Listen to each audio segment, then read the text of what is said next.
একজন বৃদ্ধা মায়ের মৃত্যু নিয়ে একটা কলঙ্কিত অধ্যায় রচিত হয়েছে, যেটাকে রচনা বলা যায়।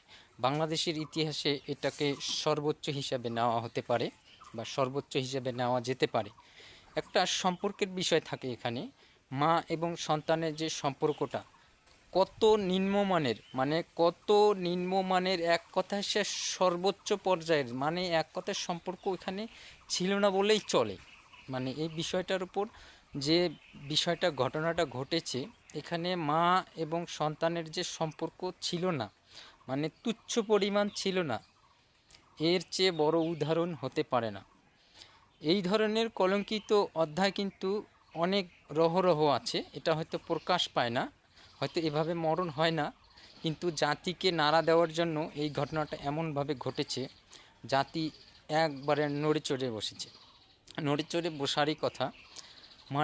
কত নিম্নমানের সম্পর্ক থাকলে একজন মা, বৃদ্ধ মা ঘরের ভিতরে মরেছিল, কতদিনে মরেছিল এটা এখন পর্যন্ত বের করতে পারে নাই। এটা অনুমান করে 7 দিনের কথা বলতেছে, কেউ 5 দিনের কথা বলতেছে, কেউ 8 দিনের কথা বলতেছে।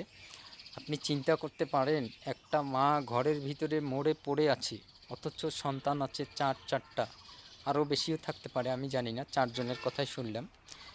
4 জনে মেচুট, যেটাকে আমরা শিক্ষিত সমাজে মেচুট বলি, সর্বোচ্চ পর্যায়ের সচিব পর্যায়ে একজন বুয়েটের নাকি শিক্ষক, কম্পিউটার সায়েন্সের একজন শিক্ষক, একজন নাকি কানাডায় থাকে।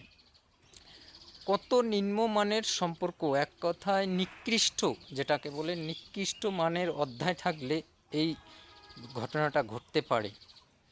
এই ধরনের ঘটনা কিন্তু ভিতরে ভিতরে সমাজে অনেক জায়গায় আছে। হয়তো মৃত্যুটা এভাবে কেউ আমরা দেখতে পারি নাই, এই মৃত্যুটা ঘটার পরে আমরা অনেকে নড়ে চড়ে বসেছি।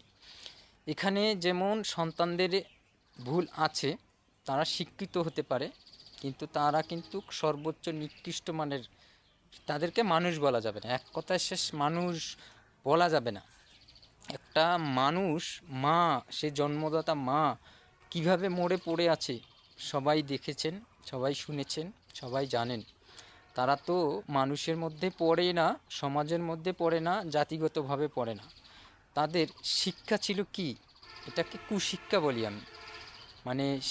শিক্ষিত পড়াশোনার শিক্ষাকে আমি কুশিক্ষা বলি। পড়াশোনার শিক্ষা থেকে যদি ভালো কিছু না হয়, এটাকে আমি কুশিক্ষা বলি। তারা কুশিক্ষা পেয়েছে, কেরিয়ার গড়ার জন্য কুশিক্ষা পেয়েছে। এখান থেকে আমাদের পিতামাতা যারা আছে, তাদের একটা মেসেজ দেওয়া হয়েছে, এটাকে মেসেজ হিসাবে নেবেন, আপনারা সতর্কর জন্য মেসেজ হিসাবে নেবেন। এখান থেকে সতর্কতা অবলম্বন করেন। শুধু বাচ্চা কাচ্চা সন্তানের জন্য, কেরিয়ারের জন্য লড়িয়েন না।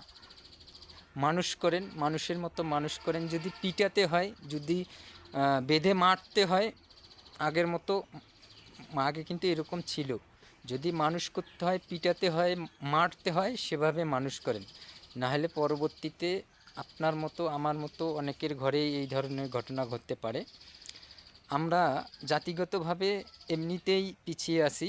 আমরা বৃদ্ধ মা হোক, বাবা হোক, আমরা বৃদ্ধ হয়ে গেলে এমনিতে আমাদের সমাজে একটা তাদেরকে নিকৃষ্ট চোখে দেখা হয়, নিম্নমানের মানুষ হিসাবে তাদেরকে ধরা হয়।